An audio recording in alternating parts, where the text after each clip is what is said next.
Soon we may see the interim government collapsing in Bangladesh. The chief advisor of the interim government, Muhammad Yunus, could step down. According to Yunus, he is unable to work. Political parties are not supporting the reforms that he wants to bring in. Due to this, he is threatening to resign. Last year in August, there was an uprising in Bangladesh. Ex-Prime Minister Sheikh Hasina was forced to step down. She had to flee and take refuge in India. After this, an interim government was formed in Bangladesh, and Muhammad Yunus became the chief advisor of this interim government. 9 months have passed since this, and Muhammad Yunus has not yet been able to bring in significant reforms. Yunus made a lot of promises that he will bring in major reforms. He'll transform different sectors. By bringing in reforms, he wanted to prepare a ground for free and fair elections. Because according to Yunus, there was an urgent need for reforms, and without them, free and fair elections cannot be conducted. Now, what has Yunus done in the name of reforms so far? He has tried to systematically erase the legacy of the father of the nation of Bangladesh, Bangabandhu Sheikh Mujibur Rahman. Changes have been made in Bangladesh history textbooks. Picture of Sheikh Mujibur Rahman has been removed from the notes. And Sheikh Hasina's party Awami League has been banned under the anti-terrorism law. Awami League's registration has been suspended, which means Awami League cannot participate in the next elections. All of this has been done through the executive order of the interim government.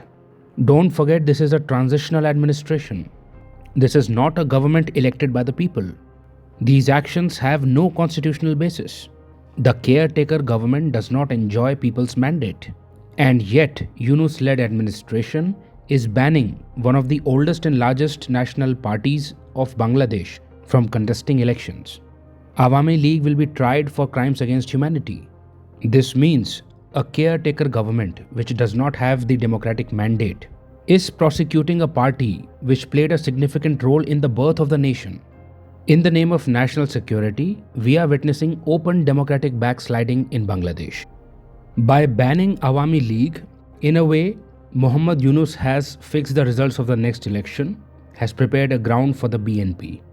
Similar thing happened in Pakistan with Imran Khan's party PTI. In Pakistan, Imran Khan was the dominant political contender. He was the favorite to win the elections, but he was kept away from the power. So political exclusion and revenge politics similar to Pakistan is being seen in Bangladesh. Dissent is being curbed. In a way, you have snatched the rights of the people to choose their representative through free and fair elections. The voters must be given a genuine choice. Muhammad Yunus was given a mandate to restore the democratic order. But what he is actually doing is to eliminate the Awami League. People had placed their trusts on Nobel laureate Muhammad Yunus. They thought Yunus will follow a fair and transparent process. But 9 months have passed since he assumed power, and all people have got is lack of progress. Yunus has failed to present a fair election plan. The credibility of the interim government has fallen to all-time low. Yunus is testing the patience of the people. An elected leader, Sheikh Hasina, was termed as a dictator. Then what would you call an unelected leader who is not ready to conduct elections? Neither is bringing any reforms. What would you label him? Even Bangladesh military is pressing Yunus to conduct elections as soon as possible. According to Bangladesh's Army Chief General Waqar-uz-Zaman, elections must be conducted by December. Zaman is dissatisfied looking at the political situation in Bangladesh. So Muhammad Yunus is facing pressure from political parties as well as Bangladeshi military. If there is one party which stands to gain the most due to the ban on Awami League, it is the Bangladesh Nationalist Party or the BNP, led by former Prime Minister Khalida Zia. But Khalida Zia is also pressurizing Yunus to conduct elections by December. BNP also wants free and fair elections as soon as possible. People are also getting impatient that 9 months have passed. Where are the reforms that you promised? Then a regime change in the United States is a major setback for Yunus.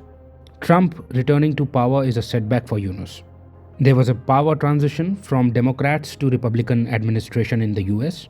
This will result in the reduction of the support to Yunus. If you remember, when Trump won in 2016, Yunus called this solar eclipse or Black Day. Yunus has been a critic of Trump's policies. Muhammad Yunus is close to Democrats. He has been a beneficiary of the US aid and has a professional association with the Clinton Foundation. So it is obvious that Trump will question the legitimacy of Yunus. Moreover, US aid has been cancelled. Then India is an important ally for United States. India is repeatedly raising the issue that Yunus is aligning with the extremist elements. Yunus has failed to curb the violence against minorities in Bangladesh. India is repeatedly raising this, and Trump wants to prioritize its ties with India to counter China. And Yunus is increasingly tilting towards China. So all of this can lead to a reduced support from the US to Yunus. This domestic and international pressure is too much for Yunus to handle. This is why he is threatening to step down. The interim government in Bangladesh is about to collapse. Now people have started questioning Yunus about the lack of progress in 9 months since he assumed power. Reforms progress is nowhere to be seen. All of this is putting pressure on Yunus. Amidst this pressure, Yunus is seeking a dignified exit. He doesn't want to get ousted like Hasina. He doesn't want to be thrown away after protests. So he's seeking a dignified exit by shifting his blame on political parties. That he wants to bring in reforms, but he's unable to do so because political parties are not agreeing. The disagreements are preventing him from bringing in reforms. That's his tactic. In the 15-year rule of Sheikh Hasina, Bangladesh saw significant economic gains, the GDP grew, infrastructure developed, poverty rates declined, ties with India improved. Those were the times when Bangladesh's growth story and social progress was hailed. And look at the condition of Bangladesh now. The country is marred with political polarization. Tensions and social unrest are everywhere. The country is reeling with economic disparity. Radicalization is growing. Minorities are being persecuted. Through irresponsible statements and anti-India stance, Yunus has strained ties with India. This was absolutely unnecessary. Bangladesh could have gained a lot by strengthening ties with India. But Yunus threw up that opportunity. Now when these things are coming out in the open and people are questioning, this is putting a lot of pressure on the Yunus administration. And now when things are seemingly out of control, Yunus is threatening to step down. If Yunus resigns, there will be further uncertainty in Bangladesh. We'll witness civil unrest again. Just like in Pakistan, where people in power systematically eliminated opposition, similar is happening in Bangladesh. What were the long-term effects in Pakistan? Radicalization, democratic backsliding. The Pakistani youth is far away from reality, totally disillusioned. And now the same will happen in Bangladesh, because Bangladesh is following Pakistan's path.